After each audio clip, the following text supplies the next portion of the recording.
What's up, everybody? Guys, I am super excited. Today, we have a special guest on this podcast, man. Dude, go ahead and introduce yourself to the whole world, man. Thank you for having me here on this show, man, on your interview. I know I've been following you for a long time. I know we've been in contact for a long time. But yeah, man, my name is Manny Cash with Home Buying, Home Selling, head of acquisition. I'm here in San Antonio, Texas. I'm from Venezuela, South America. For those that don't know, it's next to Colombia, above Brazil. That's where I'm from, bro. That's where I'm from. So, I'm ready to bring it. So let's go. Let's get it. Guys, I'm super excited about this one. Look, like straight from the beginning, man, I've been following Manny's journey too. And this podcast, for all of my people that are in another country right now, talking about trying to come to America and make something happen right now, especially in the wholesaling industry, take out your notepad, get ready to take notes, because we're going to get into the nitty gritty of this. I'm telling you guys, this podcast will be the one for y'all today. So look, Manny, bro, you're from Venezuela, right? Venezuela. Okay, so dude, if you don't mind, give me an idea, like your past, how you grew up, where you grew up, all that good stuff. Definitely, bro. So Venezuela, it's it's a South American country, right?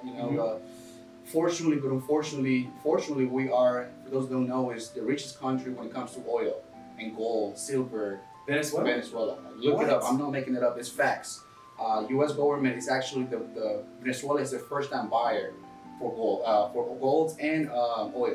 Okay, but unfortunately, when you got people in the government that they greedy, right? So we're going right now through an economy crisis. We're going through a social crisis where I grew up, bro. I grew up with humble parents, hardworking parents, in the hood. I'll be honest with you, south side of Valencia. Valencia is my city. Growing up with, peanut cheese, you know what I'm saying? Like, just doing whatever we have, you know what I'm saying? But, I always saw my dad and my mom as my mentor, where they hustled, dude. Like, they really hustled. They worked their way up. They got to a point where they have apartments, real estate, business. Wow. Yeah, dude. And, they come from nothing, like from zero to 100, literally. So, but unfortunately, when the socialism took over, they lost it all, and then I witnessed that. So I know how hard my dad and my mom worked to get what they wanted. So then I was raised with I want to say entrepreneur, family, right? Business owners, always go getter. You gotta work for what you want. Nobody's gonna give you anything, right? So I'm raised like that. I'm raised with that mentality of, Manny, if you want this, go get it. If you want this, go work for it. Don't ask, just work, right? So, fast forward, brother, I thought my dream was gonna be soccer player. I was a soccer player, soccer player. That was my thing, dedicated 24/7. 14 years old, facts. I'm in Venezuela, and a scout from Argentina saw me. Hey, I think I like your kid. What? He told my dad, hey, let me just take it to Argentina and do some tryouts. Dude, I'm in Argentina. I'm already 14, 15. I'm like, oh shit, I'm making it. Like, I'm gonna make it. Because in soccer, by the time you're 17, you have to be signed up already. What position did you play in? Midfield. Wow, midfield, and that gets nitty gritty. Yeah, midfield. Midfield. Yeah. So I'm like, okay, well, I just got 3 more years, and I'll be in the men team, right? So, I believe on God. I believe on everything happens for a reason. I got out of the field by injured. I got a hip. It was a hip injury, dude, and I just could not play. Ooh, bro. I had a back injury when I used to play football in middle school, bro. And ever since then, I know exactly what that goes for. Was it like career ending? It was ending, dude. Like, what's so crazy, cute, that when I fell, and the way I fell, I knew that was over. Like, I knew at that moment, that's it. It was so bad that when I fell and I was on the floor, in my head, I was like, that's it, I'm done. Wow. Dude. And I couldn't get up for like 30, 40 minutes. Oh my head was all destroyed, dude. My head. Oh, crap. So anyway, long story short, I go back to Venezuela, finish high school. In Venezuela, we finish high school at 15, 16 years old. It's different than America. So I'm 16 years old, I finished high school, and then I'm like, okay, what do I want to do? If I stay in Venezuela, 10 years from now, I'm not gonna get anywhere because of what we're going through right now, right? It's that economy. And the economy, and I'm seeing my dad like kind of really losing stuff, like the business going down, like apartments going down. I'm like, man, if I stay here, I want to help my dad, but I know I need a future for myself. So, dude, America. Let's just go to the north. Let's go to the north. So I told my dad, hey, I'm going to America. He's like, no, you crazy. I don't have money for that. Like, we don't even have the passport. We don't have the visa. We have the passport, no visa. You told them this, and they're in the middle of losing everything. Pretty much, yeah. Holy crap. Yeah. That's 2012, 2013. Wow. Yeah. So Because Did you know the English language? No, dude, at all. Like, all I knew was 1, 2, 3, that's it. All I knew was, hello, how are you? That's it. Like, in high school in Venezuela, English was my worst subject, you know? So, bro, you know, long story short, I got all the steps to apply for the visa to come to the US. Yeah. And I gave it to my father. Here you go. And he's like, oh shit, you real? You for real? I'm like, yeah, I'm for real. I want to go. Dude, within 5 months, I'm here in the US. April 6, 2013. That's my first day that I put a foot in America. Wow, Yeah. bro. Yeah. So, like, what was the process like coming over here? So, guys, I'm gonna share this with you because not really anybody knows. Only my mom, my dad, and I don't even think that Mike and Charles know this. Damn. Yeah, I don't even think they know this. Dude, they wouldn't let me in. They wouldn't let me in, dude. Like the U.S. government, the U.S. immigration in Miami. I don't blame them, you know, because they see a 17-year-old kid coming by himself, you know, barely some money in his pocket, going to Chicago. What is he gonna do in Chicago? Is he trafficking something? Is he doing something? Like, oh, yeah. like what is he up to, right? So as soon as I, you know, doing my passport, my visa, dude, they were like, okay, where's your father? Where's your mom? I'm like, oh, they're not here. Well, all I remember is in English. I didn't even know what he said, and then a cop came. Okay, let's go. So for those of you guys American don't know, in the U.S. Airport, there's something called el cuartito, right? El cuartito is where they take all the people from the El Cuartito? El cuartito, yeah, it's like a room. We call it el cuartito, right? Okay. And that's where they take all the people that come from all the countries, and the people that goes to that room, sketchy people. Oh, crap. Sketchy people, literally. You coming over here to make a life for yourself, and they're putting you in a room full of sketchy people. Pretty much, yeah. If you're in Wow. that room, it's because either you have a background that didn't make sense for the U.S. government, either you're into something, or it just doesn't make sense why is a 17-year-old kid coming by himself, right? So I'm in that cuartito, dude, freaking out. Somebody was in Chicago already waiting for me to be there at 6 p.m. Dude, I missed my flight. I'm freaking out. My mom, my dad is freaking out. I have no service, no English, no nothing. Anyway, made it to Chicago like at 2 in the morning. And then when I got to Chicago, man, it was just like, What? yeah, it was a whole journey. Where did you sleep, man? So before I moved to Chicago, I had already contacted like a homestay. It's like those people that rent rooms, Okay. they rent rooms, super expensive, bro. That's what's up. Super expensive. So I contacted these people and they're like, yeah, you know, just come, and they did the address and whatever. So, and they already put somebody in the airport that was gonna pick me up, right? Real fast, bro. Real Yeah. fast. How many deals are you doing with HBHS every single month? Yeah, right now we're cranking anywhere from 20 to 30 deals a month. You guys hear this? 20 to 30 deals a month. Yeah. And my dude leads the sales floor over there. That's right. On top of this, he is an immigrant from Venezuela who they wouldn't even let him step into America. I'm sorry, man, but Nah, look, bro. you're Look, man, kudos to you, dog. Like, honestly, bro, you had so many things against you, Yeah. and you still made it over here, Yeah. man. Go ahead and Yeah. keep going. I'm sorry. Yeah, bro. So, you know, I knew from the beginning that my first goal was to learn the language. Mhm. And this is for you guys that are coming from another country, right? Yeah, you know, we're in America, we want money, we want success, but at the end of the day, we have to learn the language. We have to learn the language. There's a little problem that I see from other people that come from the country. We're like, oh, I want money, but okay, do you know how to speak English? Do you know how to read it? Do you know how to write it? Do you understand it? So, Q, for the first 3 months, I did not speak Spanish with nobody else but my mom and my dad because they don't speak English. But like, I didn't hang out with no Mexicano, Colombiano, Venezolano. It was only American people and English. That's it. I would not speak Spanish.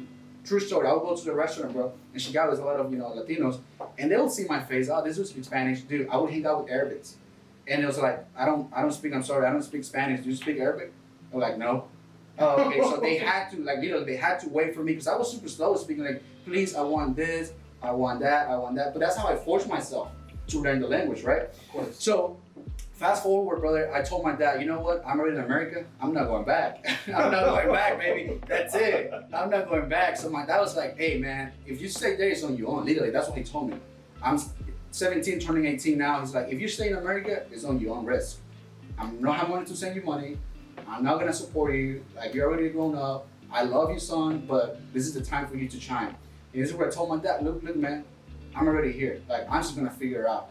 So, you know, when you came here, brother, you know, without you know, work permit and things like that, you gotta do whatever it takes. So I had to do whatever it takes in Chicago. You know the stuff, bro, on the streets in Chicago. So how'd you, yeah, bro, Chicago's bad. It is. How did you get to San Antonio? So I got into doing cable. I used to be the cable guy. Okay? That was me. By the way, never call it cable guy. Call it a technician. Technician, got it. I was just kidding, dude. I always hate when people call me that. Hey, the cable guy's here. I'm like, fuck. Because I'm a technician, dude. And you know what? It's because, bro, like, I knew I was meant for something better than that. Like, I knew that I was going to do something better than that, you know, and I was like, well, this is what I'm doing right now. This is all I have in it. Just stick it and just do it, bro. So, you know, make some money into it. The owner of the company in Chicago, big time player, bro, multi-millionaire. He actually in San Antonio, he's the one that did all the Google fiber. Mm-hmm. He got a contract with Google. Dang. Doing all the, bro, we're looking at almost $10 million contract. Wow. $10 million contract, bro. Like, I know this dude personally. So, anyway, long story short, I knew that this dude was the owner of the company in Chicago. And I'm like, okay, well, let me research this dude. Who is it? Because I never seen him in Chicago. Mm-hmm. So, happened to know his name is Manuel. And I'm like, well, my name is Manuel too. Hey. So maybe something in there, right? So I put the dots together. So I'm like, let me try to call this dude one day. So I called him. I said, hey, look, my name is Manny too. I'm here. I'm working for you in Chicago. Is there a way you can give me a shot over there? And he was open in San Antonio market. He said, is there a way you can give me a shot in San Antonio? And he's like, yeah, I'm actually up in San Antonio. I know somebody that can. I need help from somebody. Just kind of good too, because it's south, you know. It's south, bro. Yeah. I was tired of the cold, dude. I was tired of the snow. It was like 5 feet snow every winter, dude. From 12 months, you're looking at least 6. It's just cold, like stupid cold, and then that's 3, like stupid snow. Like it was just ridiculous, ridiculous. So anyway, dude, I told this dude, hey man, I wanna go work with you, man. Give me a little contract. Come on, give me a little contract. Let me get my people. It's like, okay, cool. Dude, in 1 week, I had a 2002 Astro van. 2002, hey man, this is my journey, dude. 2002 Astro van, bro. This is facts. This is swear to God, dude. I packed all my shit, TV, couch, clothes, everything I had. I put it in the Astro 2002 because I took all the seat down. There was no seat, just empty space. Everything was there, and I just literally put San Antonio, Texas in my GPS. Vámonos, let's go. Let's go, dude. I'm in St. Louis, Missouri. My mom calls me and says, hey, son, what are you doing? Mom, I'm driving. Where are you going? I'm going to Texas, Mom. For what? You're crazy. What are you doing in Texas? I'm like, Mom, I'm going after my dream. This is going to give me a contract. I'm going to have an office. And I'm like, no, you're crazy. Dude, my mom didn't sleep that whole night. Wow. And it took me, it's a 19-hour drive. Yep. So I stopped in St. Louis to sleep a little bit, and then I got here to the south, bro. And when I met this dude, keep in mind, he's a really old dude. He's like 65, 70 years old. And he looked at me, it's like, I was 19, but then 20 years old, bro. Mm-hmm. It's like, is that you, Manuel? I'm like, yeah, that's me. It's like, oh, okay. And you're the one that called me? Yeah, I work for you in Chicago, but I remember I called you this. Oh, yeah, okay. What I like about this dude is that he did not care about how old I was. If my English was perfect, all he cared about is like, man, this dude took action in a week. Mm-hmm. And he thought I was playing. He thought I was joking. I'm like, no, bro, I'm serious. Bro, I ain't got nothing to lose. My mom's in Chicago. I have no family. I have barely some friends. I'm like, fuck it, let me just go after my dreams. Do you still have all your family over there? Yeah, You're still solo dolo here? Yeah, with my wife. Well, wow. I got married, so. Okay, cool. Yeah. Congratulations. And I met my wife. Look at how everything works. I met my wife at that company with Manuel. My wife used to work there, and that's where I met her, and that's where we got married. So that was, we're looking 2016 now. Wow. And then, dude, before I know, dude, I'm in an office in a desk hiring people. Like literally hiring people, dude. And like, that's wild, and I'm gonna be honest with you. Look, back then my style was not legit still, but I'm there on a desk hiring people, interviewing people, putting trucks, training them, and I'm like, oh shit, I'm making it. I'm talking about 20 years old, already hiring people, making me some money, dude. I was a subcontractor from him, right? So I don't know if you remember when Time Warner sold the company to Spectrum. Yes, I do. That's when everything happened. Wow. That's when I get cut off. That's when he got cut off too. That's when everybody got cut off. $10 million contract gone? Well, no, he had a contract with Time Warner. That was a separate contract. And then he got a contract with Google. Google's different. Mm-hmm. And that's when he said, well, bro, why am I going to keep doing business with Time Warner that probably contract at $2 million when I can go with Google and do a $10 million contract? They're already going out of business too. So that's what he did. And then he's like, hey, man, I'm sorry I can't have you no more, blah, blah, blah. And I'm like, shit, what am I going to do? And then God is the greatest. God put me in front of this Israeli girl, Jewish girl. It's just my wife's friend. She's like, hey, my husband's looking for a job. Do you know anybody? Dude, I was just looking for a job. I was like, man. She told me, hey, I know somebody in the mall that can help him. It's in the mall, yeah. And I fuck it, let's go. Dude, I go to the mall here, Northside Mall. Really? Yeah, Northside Mall. Dude, we're looking end of 2016, beginning 2017. And then she goes, yeah, come on, let's go with me. Let's talk to my friend. And dude, we go there, and we stop at a kiosk. And yeah, this is my friend. This is Manny. Hey, what's up, bro? You want Jewish dude from Israel? So, hey, bro, you want to work? Yeah, I want to work. All right, man. This is sales. This is what we sell. Commission, straight commission. Let's go. From that moment on, my career just took off. I found my gift. I found my calling. I found something that I'm like, man, this is what I want to do for a living. I'm good at it, and I'm just gonna take it and run, dude. In sales? In sales, dude. That's sales. wild, man. You know those guys at the mall that's trying to stop you and sell you shit? That was me, guys. That was me. That was, hey, man, I made a living. I used to make good money on it, right? Yeah. But then, you know, I get ambitious, right? I'm already got married. My style got good, you know. And I'm like, okay, 10x, right? 10x. Cool. I'm making decent money. Now, how can I make? Because I was selling $150 product, $200 product. How can I do 100,000, 200,000, right? And let me get a commission of that, probably, you know, 10 G's. Why not? So then that's when I got into wholesaling. I started doing research online, and I heard about wholesaling. I actually heard one of your videos. That was in 2017, wasn't 2017. it? You know what, bro? Let me go back real fast. I saw a post that you shared in my group because I was gonna go and market as an announcement. You shared the HBHS podcast. We know we all collaborate. Yeah. Love HBHS. Those guys are phenomenal dudes. I've been working with Mike and Charles for years. I've known about them. And we barely started collaborating over these last 2 years, like pretty heavily together. Yeah. Bro. Just closed the deal.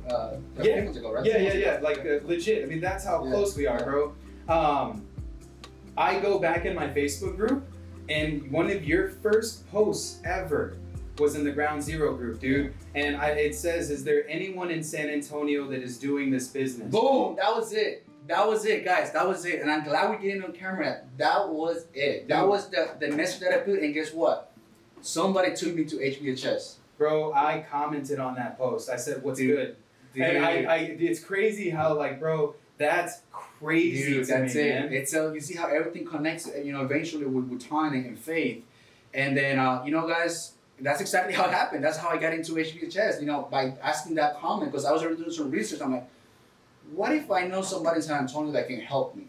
And then, dude, this guy took me to Mike and Charles, dude. You know, I was there, and that was cute. I don't know if I'm sure you ever had this moment in your life where you're like, man, I'm in the right moment, right time, with the right people. Oh yeah, bro. Like it feels so connected. Like it feels like this is it. Like this is it. The moment I walked into HBHS and I met Charles and Mike, and they had all the team, and I was like, and Charles speaking on the knowledge, real estate, and Mike, and I'm like, bro, this is it. Like, this is it. Manny, this is where you're gonna become a millionaire. Like, this is it, bro. Like, don't look at nobody else. Just stay here. And then, bro, you know, thank God, you know, we have built a good relationship. Charles and Mike, they have, you know, it took me a long time to build that trust, but you know, trust is earn it.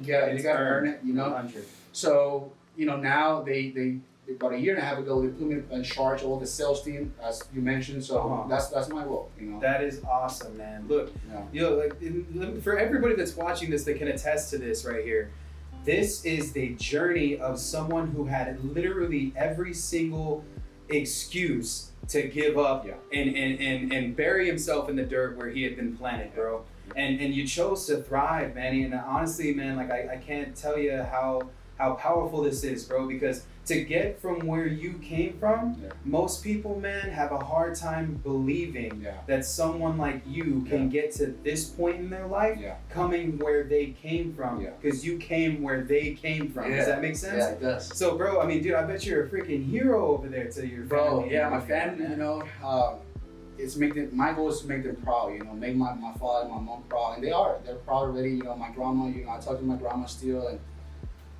you know, when I look at when I FaceTime her, I'm like, man, like it takes me back, you know, it takes me back knowing that, because I'm the only one in my family, bro. I'm the only one in my family that's kind of making it big, you want to say, you know what I'm saying? Because I have cousins, but I'm the only one that they all look at me, oh, look at Manny, he's in the United States doing big things. He's in the United States buying houses, selling houses. So that kind of gives me a little proud, you know, because I'm the same with my family, Bro. I'm the first person to make it out. So you know that feeling. I do, bro. I do. I grew up on the west side of San Antonio. When I first got to San Antonio, we grew up in Las Palmas, which is populated by Latin Crips and Latin Kings. So like growing up in the west side and really seeing everything that was happening, bro, I used to live in a 300 square foot little building. It was a shed in the back of my grandma's house. My grandma wouldn't even let me into the house because I wasn't Catholic. So I had to sleep in the backyard. I didn't want to be, you know what I'm saying? It's crazy, but that's the thing, man. You know, now I have my older brother working at the office. I have my little brother that's working here. And my older brother, bro, he does, and with my boy Leon, I grew up with Leon since I was 12 years old. Leon's going to be having a YouTube channel soon. So for everybody that's watching this, you just got the scoop. But man, like I know what it's like, and that it's like you breathe for the first time. Like your whole life you've been living underwater, and then finally it's like I know what I'm here for, man. And that's that difference between push and pull, bro. Because when you're pushed to do something, money only gets you so far, man. But when you're pulled to do something, it's like you're drawn to it, and it's something that's always been there, man. So sales, managing a sales floor. Do you mind, bro? Man, first off, bro, let's go. Crazy background right here. I've never met anybody like you, man. That is awesome. So I'm glad that you shared that story here, man. Just, you know, for everybody that's here, man, now it's time to start taking some serious notes, bro. Definitely. Now, in sales, you found sales. Yes. How'd you even know you were good at that? Dude, okay, so again, goes back to my family, right? My mom and my father. My mom, dude, she used to sell receipts, literally receipts to businesses. Receipts? Yeah, like actually paper receipts. Oh wow. Yeah, don't ask me why, but she will make money out of it. I'm not sure. That's crazy. I didn't even know that was I didn't even know that was a business either until I'm growing up. I'm like 10, 12, 13, and I'm looking at my mom going business to business, door knocking with a bag of box, dude, with receipts, just for receipts. And I go, Mom, what are you doing? Yeah, I'm selling this to the ice cream store. I'm selling this to the, you know, whatever, the mechanic shop. And she's selling receipts, dude, and I'm like, Mom, but yeah, I get commission out of this. And I'm like, okay, well, it sells. Perfect. My dad, in his business, same thing. He has like a mom and pop, like AutoZone, around like window tint, alarm, whatever. Yeah. So every customer that walks in there for a little, they say $5 product. No, you're not walking out with at least $100 that you spend in the business. So I saw my dad selling people, right? So then when I got into the mall, I'm like, okay, I think I can do it. Now I have to do it in English. I had to do it in English, right? So, dude, I made my first sale. I'm like, okay, I'm good. I made my second sale. Okay, now I understand the psychology of selling. Dude, and I went crazy on books. I went crazy. Brian Tracy, you know Brian Tracy, Sales Success, you know, way before Grant Cardone, OG, right? What are some books you'd recommend? Sales Success, guys. Sales Success by Brian Tracy. Write that down. Sales Success by Brian Tracy. That's the book that's going to teach you about cold calling. It's going to teach you about the sales mentality, okay? And also being patient. Being patient, because in sales, guys, you know, Q, it doesn't happen the first time. Doesn't. It takes a follow-up process. It takes a mindset process. It takes a buyer criteria process. It's a process that you gotta go through. So I went crazy on books. I went crazy on podcasts, on sales, dude. And before I know, I have that kind of little knowledge, and it's just taking action. So when I got to cold calling and closing deals over the phone, I said, okay.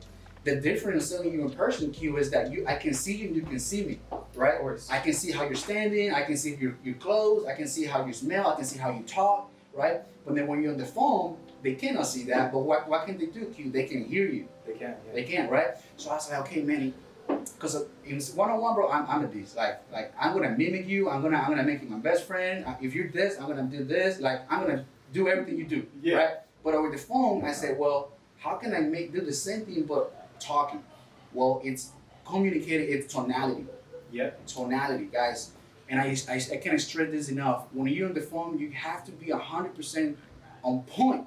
The first 5 to 10 seconds. You saw me doing that on the event that I was speaking. The first 5 to 10 seconds, guys. Hey, Mr. Seller, how you doing? My name is Manny. I'm calling about the property 123 Main Street. Wanted to see if you consider selling it. Period. That's it. So tonality, right? You're talking to a 25-year-old? Are you talking to a 40 years old? Are you talking to a 65 years old? So you gotta know who you're talking to. How are they talking? Are they talking slow? Are they talking high? Are they talking with pause? Are they being fast? So when I understood that, and what makes a human being to pull out a trigger to give you $100, when you understand that, Q, for example, Okay. You're calling me for a house, All right. and you wanna buy my house. You have to know your game. Mm-hmm. What is an affidavit of ownership? What is probate? How can you buy the property cash? And not only that, how can you and you're good. I saw your video. You're good at building rapport. Mm-hmm. You're good at building rapport. This dude is good at building rapport, and that's what you win the game, guy. Yeah. How can you and I on that call, in that 10-minute call, how can we become friends? So you really got. If we're talking about 10 minutes, right? Yes. We have 10-minute 10 window. minutes. My goal within that 10 minutes is to figure out how I can position myself with this person to not just mirror them on the tonality as well, but so that they know that I am not just building rapport, but I'm also the professional, and that I need to give them that sense of urge that they need me. Yes. And it has to happen in a small time Yes, frame. you hear that. That's a salesman. A salesman's job is, let me put myself on the homeowner's perspective. What do they need? Can I bring that need? Can I bring that solution for them? Right? Let's become friends now. That way, when we talk numbers, it's easier. It's easier to tell the homeowner 50, 100, whatever the number is. But guess what? You already found the need, you found the solution, and now you're their friends. Mm-hmm. That's sales 101. Boom, bro. Boom. Nugget right there. We had that hype button. I know, right? Micro. that's my favorite thing, man. So don't get me wrong, Q. It took me a long time, brother. It took me Did you have any months. like? I have to ask this, Yeah. and forgive me if this is a personal question, but I feel like we've dived into this heavy. Have you had problems cold calling with an accent? Okay, so yes, at the beginning it was, dude. At the beginning, Was it discouraging? It was. It was. I'm gonna be honest with you because I have an accent, right? English is not my first language, so when true story, man. I'm calling Mike and Charles in the office, and then one day I'm going to Charles' office and I'm like, look, man, it's just not happening, dude. It took me 8 months, bro. 8 months. 8 months to pop my first deal. Oh my God. 8 months, guys. 8 months without getting paid. 8 months. I'm married. My wife's like, yo, what are you doing?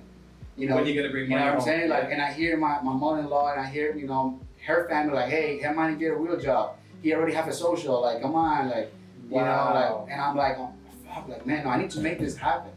So, Charles one day, the Godfather, is like, you know what, Manny? Change the script.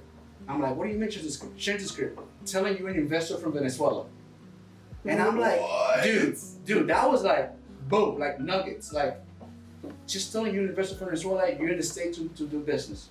Bro, the moment I got on the phone again, I said, I'm gonna go do it. I went back to my phone, dude, and back then, when I started, it was from my iPhone, dude. I was calling, we had no dialer, dude. There was no dialer? There was no dialer, dude. Bro, you know what's crazy? This was barely 3 years ago. Yeah. And when you put it into perspective, we were all dialing from the phone, bro. Yeah. If a dialer existed, no one was talking about it, bro. True, facts. Like, facts. legit. That's crazy, Facts. man. So when I got on the phone, I'm like, hey, Q, how you doing? I'm an investor from Venezuela. I got some money. Can we do a quick role play? Yeah, so we yeah, can how see it was, is? yeah. I'll be the seller, Yeah, you'll be the seller. buyer, okay? Yeah, so my script back then was something like this. For example, ring.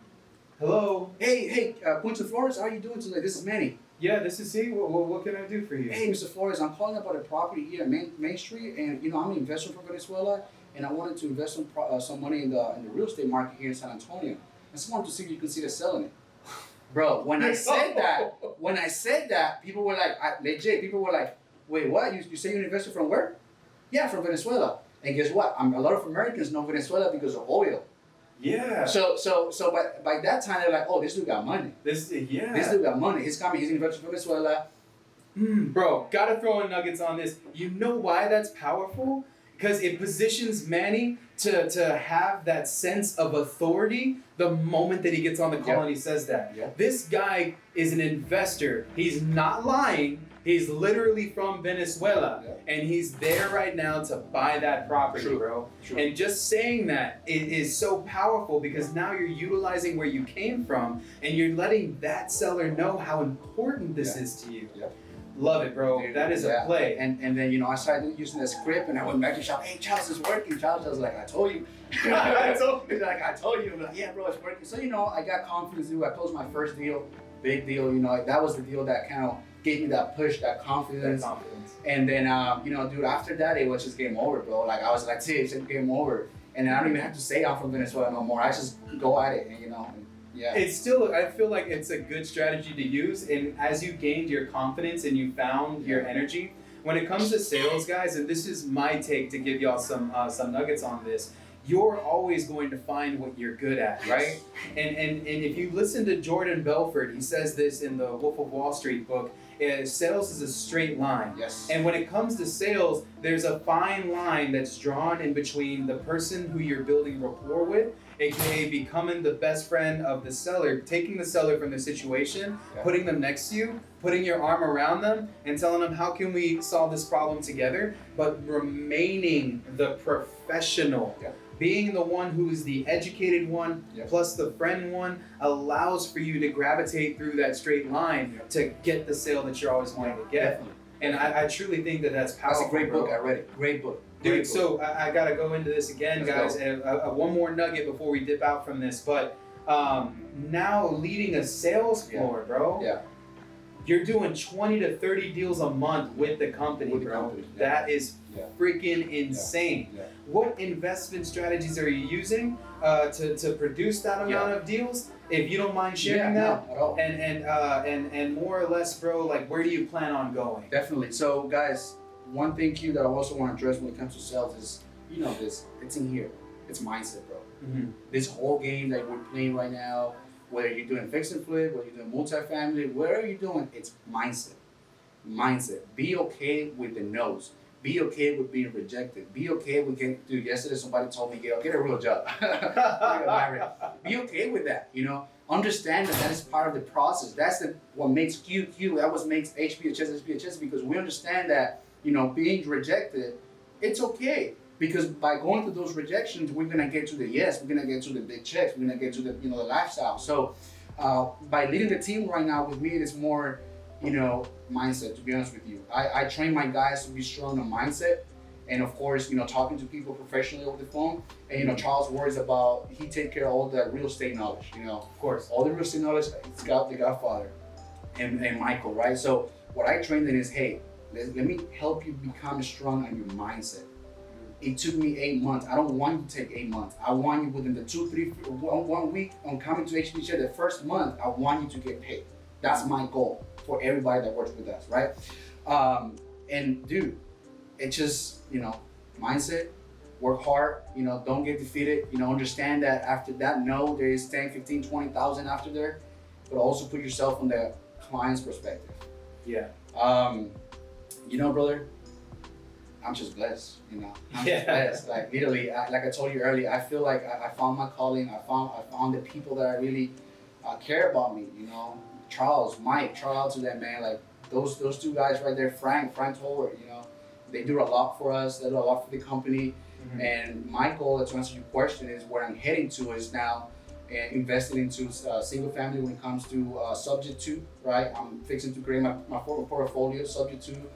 Taking that, actually today, Mike and I were talking about buying one where I'm gonna be involved. Dang. Buying a property, you know, and the multifamily. So that's what I'm heading to now. More bigger deals, right? Land development, things like that. People take years to get to that by themselves. And right, like that's the most important part about being in a team, man. I always tell my guys the same thing that Mike and Charles say. You work with us, not for us, right? And we have the same philosophy here, bro. And so like the majority of our guys that are here, our goal is to help them build their rental portfolio because they know exactly how easy it is to attain it because they see the types of deals that we do. Definitely. Guys, understand that to get to real estate, wholesaling it's a great way, right? It's low capital, right? Low risk.